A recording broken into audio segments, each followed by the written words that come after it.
Em 1959, quando Fidel Castro anunciou ao mundo que sua revolução era comunista, passou a ser apoiado por Moscou.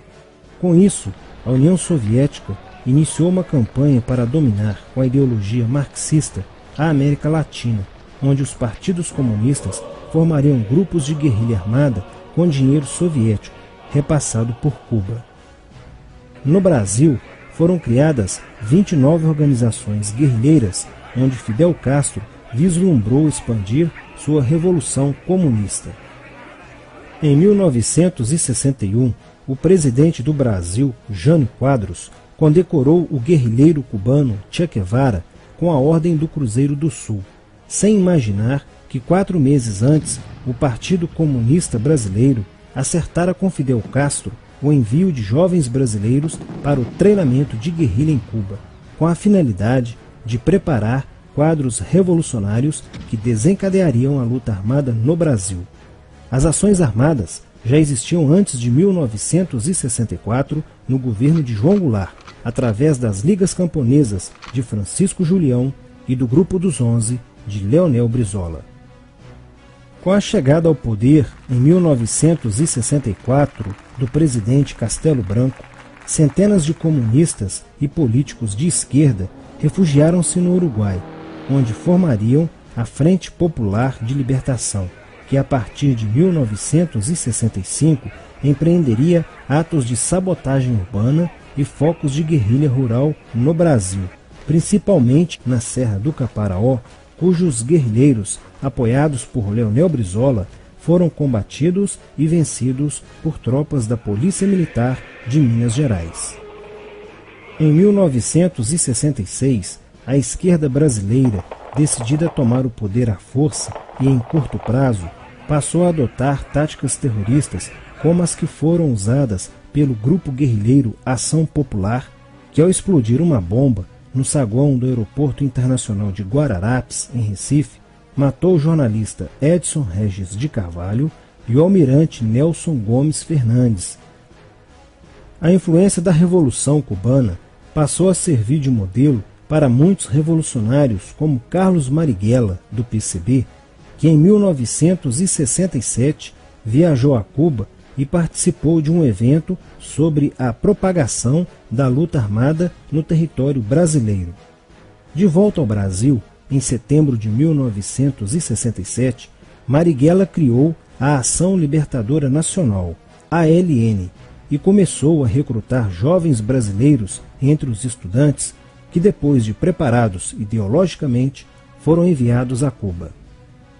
Em 1968, com a chegada ao Brasil do primeiro contingente da ALN de guerrilheiros formados em Cuba, entrou em cena Carlos Lamarca, capitão do Exército e militante da Vanguarda Popular Revolucionária, VPR, que se uniu a Marighella e em janeiro de 1969 explodiu 50 quilos de dinamite no QG do 2º Exército, matando na explosão o soldado do Exército Mário Cosel Filho e ferindo 6 militares. E ainda, na cidade de São Paulo, os guerrilheiros avançaram com um veículo roubado e abordaram o capitão Chandler, do Exército dos Estados Unidos, que se encontrava no interior de um automóvel quando saía de sua residência. Chandler foi morto por uma rajada de metralhadora em frente da esposa e do filho de 9 anos. O Comando de Libertação Nacional, Colina, criado em Belo Horizonte no ano de 1968, executou na capital mineira vários assaltos a agências bancárias e atentados à bomba. Os guerrilheiros se reuniam durante as sessões de cinema no Cine Caiaca, localizado na área central de Belo Horizonte, para planejarem as ações de terror e guerrilha. A situação estava ficando caótica no país. Os guerrilheiros praticavam atentados à bomba nas grandes cidades, matando e ferindo vários inocentes, aumentando a insegurança e o medo da população, que passou a exigir ações imediatas do governo brasileiro para acabar com a violência praticada pela guerrilha. Atendendo ao clamor público para combater o terrorismo e a guerrilha com mais rigor, o presidente Costa e Silva editou o Ato Institucional número 5, AI-5, que previa o exílio e punições mais severas aos autores de atos de guerrilha terrorista praticados contra a população brasileira. Em desafio à nova medida do governo de proteção à sociedade, Carlos Marighella, em 1969, lançou o seu mini-manual do guerrilheiro urbano. Neste mesmo ano, só no Rio de Janeiro, a ALN, para aumentar os seus recursos financeiros, praticou 30 assaltos, sendo a maioria deles contra as agências bancárias. E ainda, em 1969, a ALN, juntamente com o movimento revolucionário 8 de outubro, o MR8, sequestrou o embaixador dos Estados Unidos, Charles Burke. O sequestro foi sugerido pelo guerrilheiro Franklin Martins. Os guerrilheiros exigiram a libertação de 15 presos políticos, dentre os quais se encontrava José Dirceu. A exigência foi prontamente atendida pelo governo militar. A ALN estava prestes a sofrer um grande golpe quando Marighella começou a cair. Após a prisão de um militante de sua organização, no dia 1º de outubro de 1969. Os dados fornecidos pelo militante da ALN preso coincidiram com informações prestadas por outro militante da VPR, que também denunciou o envolvimento de vários religiosos com grupos de guerrilha, entre eles Frei Beto. Quando Frei Fernando e Frei Ivo, também envolvidos com os grupos guerrilheiros, foram presos e logo após interrogados, os religiosos entregaram o ponto de contato de Carlos Marighella, na cidade de São Paulo. No dia 4 de novembro de 1969, o ponto foi cercado pela polícia, onde Marighella, percebendo o cerco, reagiu e foi morto. Depois da morte de Marighella, centenas de guerrilheiros foram presos e mais de 300 armas apreendidas. 2 sequestros de diplomatas, o embaixador alemão Enfried von Hollenberg e o cônsul japonês Nobuo Okushi, foram feitos às pressas, para libertar os guerrilheiros que continuavam presos. Inspirados no marxismo cultural, vários militantes da esquerda brasileira iniciaram a estruturação de uma organização que se infiltrou nas faculdades brasileiras, bem como no meio artístico e cultural, e principalmente nas edições de jornais, setores estes com grande poder de influência sobre a formação da opinião popular. Durante as manifestações, vários militantes comunistas, usando armas de fogo, eram infiltrados no movimento estudantil e disparavam contra os manifestantes, na intenção de colocar a opinião pública contra o regime militar. Com a morte de Marighella, Lamarca havia assumido a posição de líder mítico, que sustentava a esperança na vitória comunista. Em 1970, quando o embaixador suíço Giovanni Butcher foi sequestrado, o governo se recusou a soltar os presos da lista apresentada pelos guerrilheiros. Depois de 40 dias de sequestro, os guerrilheiros quiseram matar o embaixador suíço. Porém, o governo militar cedeu e as exigências dos guerrilheiros sequestradores foram atendidas, preservando a vida do diplomata.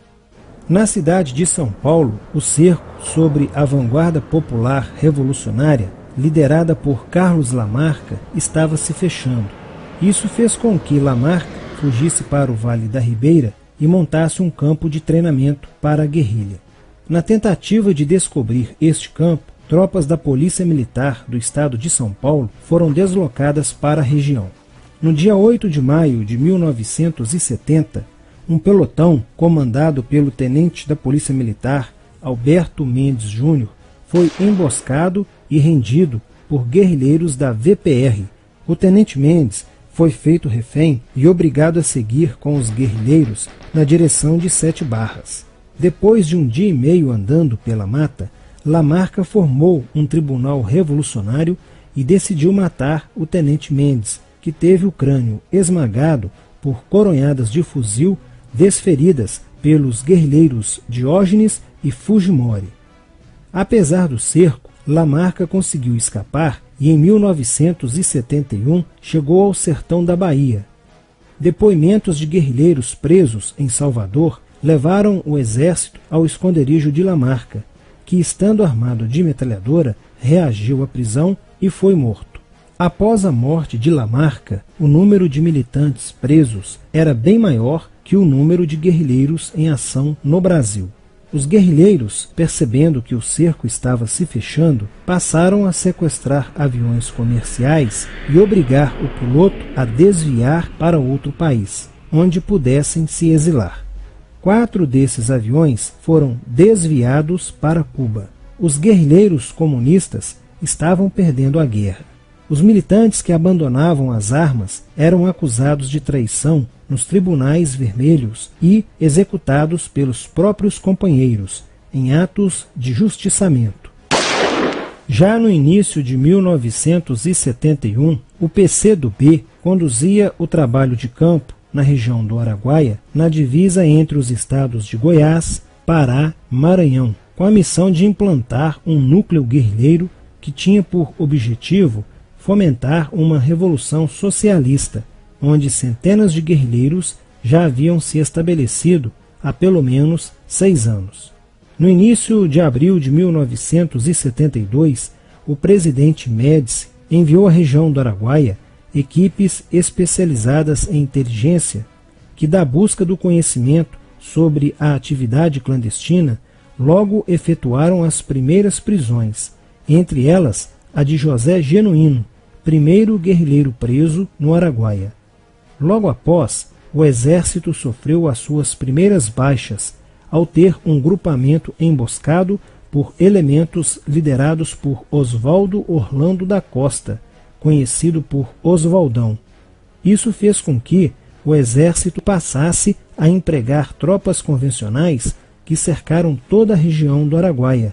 Com a derrota cada vez mais próxima e com o total abandono logístico do PCdoB, ao qual os guerrilheiros foram relegados, sem armas, comida e remédios, vários militantes da guerrilha, encurralados, quiseram se entregar, mas foram mortos pelos próprios companheiros em atos de justiçamento. Após a morte de Oswaldão e o desmantelamento do comando militar da guerrilha, o cerco do exército se fechou sobre os rebeldes e vários guerrilheiros foram presos. Assim terminava o sonho da esquerda brasileira de transformar o Brasil em uma ditadura comunista. Mas a esquerda brasileira não desistiria de conquistar o poder e retornaria mais tarde com uma tática mais eficiente que a luta armada: o marxismo cultural.